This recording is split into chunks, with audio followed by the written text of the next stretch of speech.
कृतयुगामध्ये असा होता, त्रेतायुगामध्ये असा होता, द्वापारयुगामध्ये असा होता. चर्चा सुरू आहेत. वेदात, शास्त्रात, पुराणात सगळं वर्णन आलंय.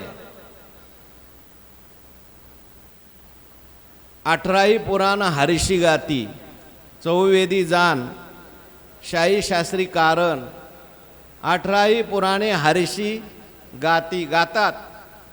या निवृत्ती करिता बोला कल्प गेले. पण सगळ्यांना माझा पत्ता लागला नाही. मी नेमका केवढा आहे, कसा आहे कळालं नाही. का कळत नाही? कळू शकत नाही. भगवान परमात्मा म्हणतात, का जे महर्षी आणि या देवा एरा भूत जाता सर्वा, मीचे आदी म्हणून पांडवा अवघड जाणत. का जे महर्षी आणि देवा, महर्षी असतील, देव असतील, एरा भूत जाता सर्व, आणि सगळे भूत जात असतील. जेवढे काही जन्माला आलेले प्राणी असतील, पक्षी असतील, पशु असतील, ऋषी असतील, मुनी असतील, सर्वांना सुद्धा मीची आदी, सगळ्यांचा मी आदी आहे, सगळ्यांचं मी कारण आहे, सगळ्यांचा मी प्रकाशक आहे. आणि त्यामुळे अवघड जाणता, म्हणून पांडवा अवघड जाणता. त्यांच्याकडून मला जाणणं अवघड आहे. मी त्यांचा प्रकाशक आहे, मी सगळ्यांना जाणतो, पण ते मला जाणू शकत नाहीत. जाणलं तरी त्या ठिकाणी तेवढ्यापुरतं जाणतात. एखादी विजेची तार आहे आणि तिला बल्ब जोडलेला आहे. या बल्बच्या प्रकाशात आपल्याला एवढं कळतंय, पण बल्बला वीज कळते का किती मोठी आहे? नाही कळत. तसंच आपल्या बुद्धीप्रमाणे आपण परमात्म्याला जाणतो. महर्षीच्या बुद्धीप्रमाणे तेही परमात्म्याला जाणतात. परंतु सर्वांगाने देव कळेलच असं नाही. नेहमीचं उदाहरण आपलं, हत्ती पाहायला गेलेले आंधळे. एका आंधळ्याने पाय धरला, एका आंधळ्याने शेपूट धरलं, एका आंधळ्याने कान धरला आणि विचारलं, का रे हत्ती किती मोठा आहे? एक आंधळा म्हणायला, हत्ती सुपा एवढा आहे.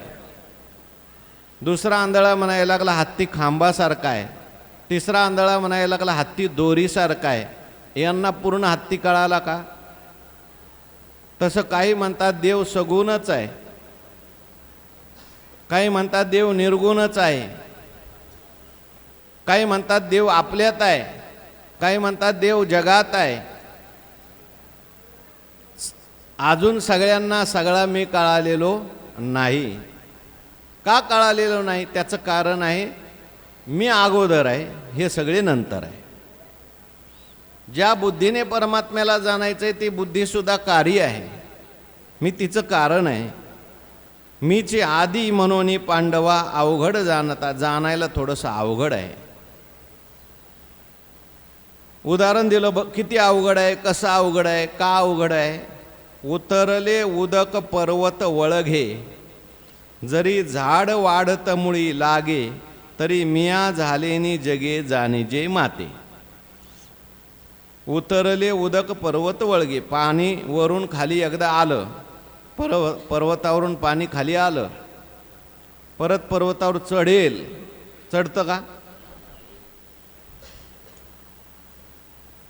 मोटार लावावी लागते त्याला. वरून आलेलं जे पाणी आहे ते खाली आल्यानंतर ते जर वर जाईल तर मग मला त्या ठिकाणी जाणलं जाईल, मी जाणला जाईल. ज्याप्रमाणे वरून डोंगरावरून खाली आलेलं पाणी वर पर्वतावर जात नाही. जरी झाड वाढत मुळी लागे, वाढलेलं झाड आहे, वर वर जातं, ते मुळाकडे जातं का? ते झाड जर मुळाकडे जाईल, खाली आलेलं पाणी जर परत वर जाईल, तरी मिया झालेनी जगे जाणीजे माते, तरच माझ्यापासून झालेल्या जगाकडून मला जाणलं जाईल. याचा अर्थ देवाला जाणायचा असेल तर थोडा उलटा प्रवास करावा लागेल. खाली आलेलं पाणी कुठं न्यावं लागेल? वर न्यावं लागेल. झाडाचं जे वरती गेलेला शेंडा आहे परत मुळाकडे जावं लागेल. पण जात नाही, त्यामुळे त्या ठिकाणी बहुतेक ठिकाणी झाडाचं पाणी खालीच जातं. खालारा धावे पाणी, भ्रमर पुष्पाचे या घाणी. इंद्रियांचं वर्णन केलंय. बहुतेक इंद्रियांची धाव विषयाकडेच आहे. विषया वाचून काही अनेक सर्वथा रम्य नाही, हा स्वभावाची पाही इंद्रियांचा. म्हणून मी जाणला जात नाही. म्हणून त्या ठिकाणी भगवान म्हणतात, तरी मिया झालेनी जगे, माझ्यापासून हे जग निर्माण झालं, ते जग मला जाणू शकत नाही. का गाभे वणे वट गिवसवे, जरी तरंगी सागर साठवे, का परमाणु माझी सामावे भूगोळ हा. गाभे वने वट गिवसवे, बरोबर आहे का? शब्द काय? गाभे वने का दुसरा आहे? म्हणजे काय?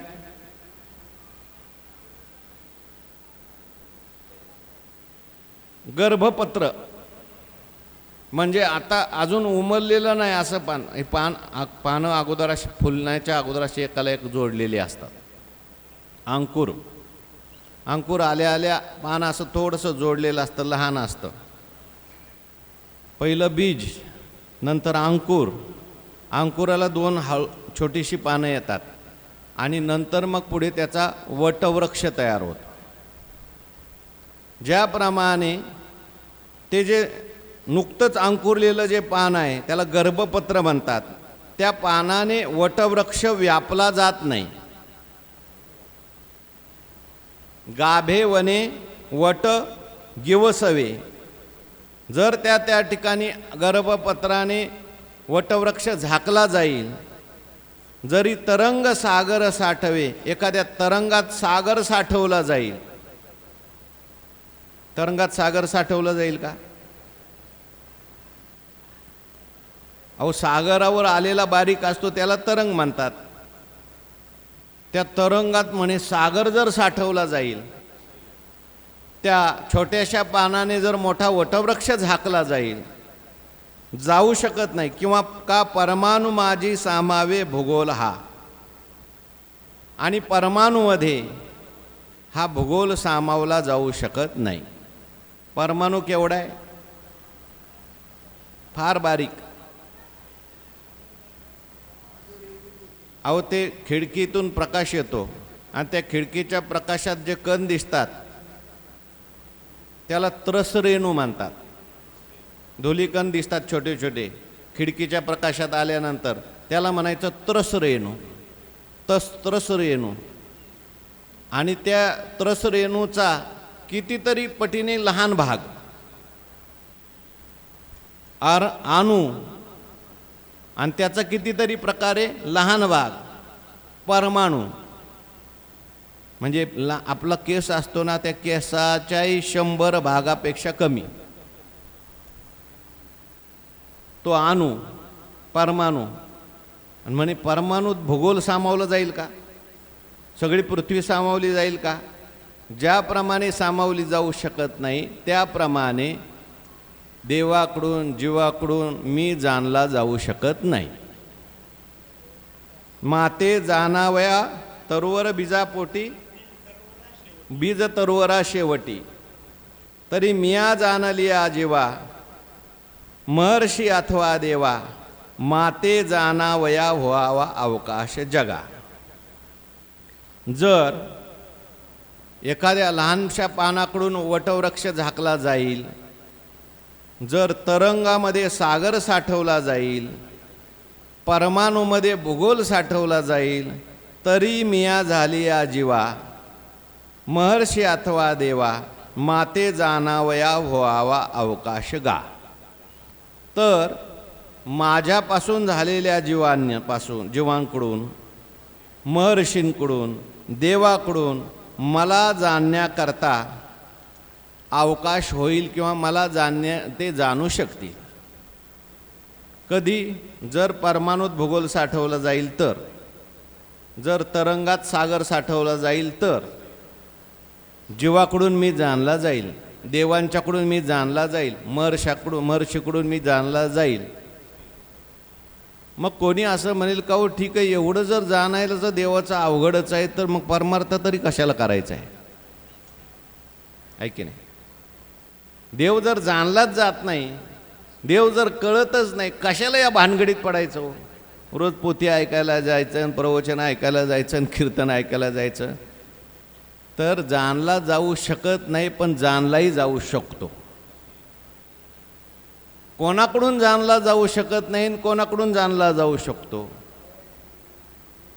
हा, त्याच्यात जाणायचंय, त्याच्यासाठी काय करायचंय ते आता सांगणार आहे. जाणला जाऊ शकत नाही हे ठीक आहे, मनाने जाणला जाऊ शकत नाही, पण मनाशिवाय जाणला जात नाही. बुद्धीने जाणला जाऊ शकत नाही, पण बुद्धीशिवाय जाणला जात नाही.